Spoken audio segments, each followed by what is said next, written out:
What's good, it's your boy Chris Ortiz, aka the Guapo Mango, the handsome mango, if you don't speak Spanish, alright? So we're out here with El Jefe, right? We're celebrating the launch of Assassin's Creed Shadows, which is dropping very soon, March 20th. So can you tell us a little bit about yourself, your name, how you helped shape this game that is about to be a banger? Yeah, I'm Jonathan Dumont, creative director of Assassin's Creed Shadows, and well, my role, I guess, is in charge of creation of the whole thing. So mentoring the teams, pushing the direction, and in some case writing or so developing the game. So making sure that the systems are working for everybody. What do you think the fans are going to be the most excited about with this new iteration of Assassin's Creed?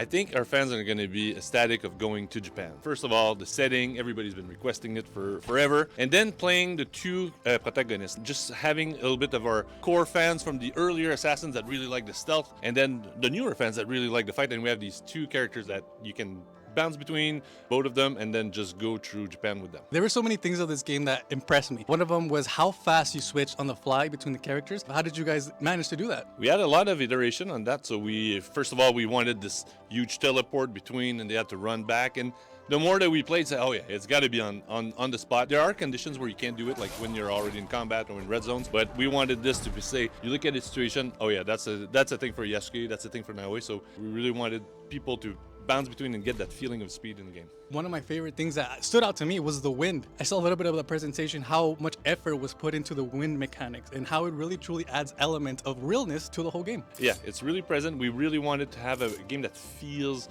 more organic, that feels a little bit more dynamic, and the wind is a big part of it. How crucial or how important was to add the hideout element to the game? Yeah, so the hideout is to feel at home when you go back to Japan. You put the game back in and say, oh, let me go see how things evolve. It's a different speed from the rest of the game. So a lot of building and construction are useful for your journey, but there's also a place where you can relax, build things, and we put a lot of little attention that if you go in the world and you find animals and you paint them, for example, they will show up in your hideout. Your world feeling much more alive as you go, and it's a place where you can build relationships with characters. What do you think once the game comes out? Any kind of hints of criticism, all that? What do you think the game is going to deliver to those people? I think our team put a lot of passion and effort behind this and a lot of love, and I think it's going to show when people play. And really, I think it's going to be an amazing game for everybody to enjoy.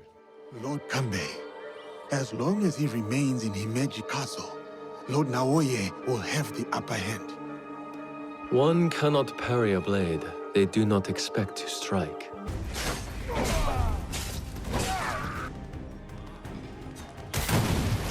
Can you share to the fans really quick your name and how you helped develop this game? My name is Thierry Dansereau, and I'm the art director on Assassin's Creed Shadows. What has been your favorite aspect about working on the most anticipated Assassin's Creed of all time? It's been quite a journey, to be honest. So yeah, 4 years, correct? yeah, 4 years. But also, what I'm the most proud of is that as a team, we stayed focused, and our goal was to deliver the best AC as possible. So we've put like a lot of effort in it. It's a bunch of good people, artists that just put their art in what they're doing, and we want to make really a good game. So I think this is what I will remember from this project. How was the process of extracting the culture and to make sure we pay homage to Japan? It was a big challenge because it's not our culture. So we went there with our team. We took like thousands of pictures. We did visit with world-renowned specialists and an expert that still are working with us as today. And we also collab with the Ubisoft Japan studios as well. And we have a lot of internal experts in play session, play tests. We've also received a lot of feedbacks along the way, and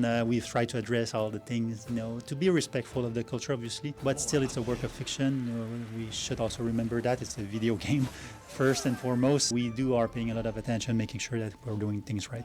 You seem confident your son will make it to Okayama Castle. Enough of this badgering. Does Lord Kanbei know you're here? I work by myself.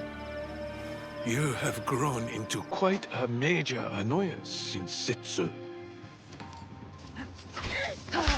One of the things that I love the most about the games is the different types of weapons, the way that they annihilate the enemies, and they're just so freaking cool. Can you talk to us a little bit about how it was to design these iconic weapons for Assassin's Creed Shadows? Fairly easy, I would say, because much is known about Japanese martial arts and the katanas and the naginatas, and so we have a couple more, I don't want to say obscure, but less known weapons that we also showcase. But finding the feel of the katana and how slicey and sharp those swords are in real life and were, especially in the hands of somebody as strong as Mr. Yasuke over there. Finding the feel of how much force do you need in the animation just for the head to pop up was a fun thing for me. Just like, yeah, we dialed the head cutting just right on this one. What kind of lessons did we learn from previous games that we worked on here in Quebec? The one big lesson was we already did dual protagonist with Assassin's Creed Syndicate way back in the day. This was the first project that Ubisoft Quebec was leading, so we were finding our footing. We were ambitious, but maybe a little scared, so we didn't make too many difference between Jacob and Evie. But from that, we learned that, okay, if we're going to do this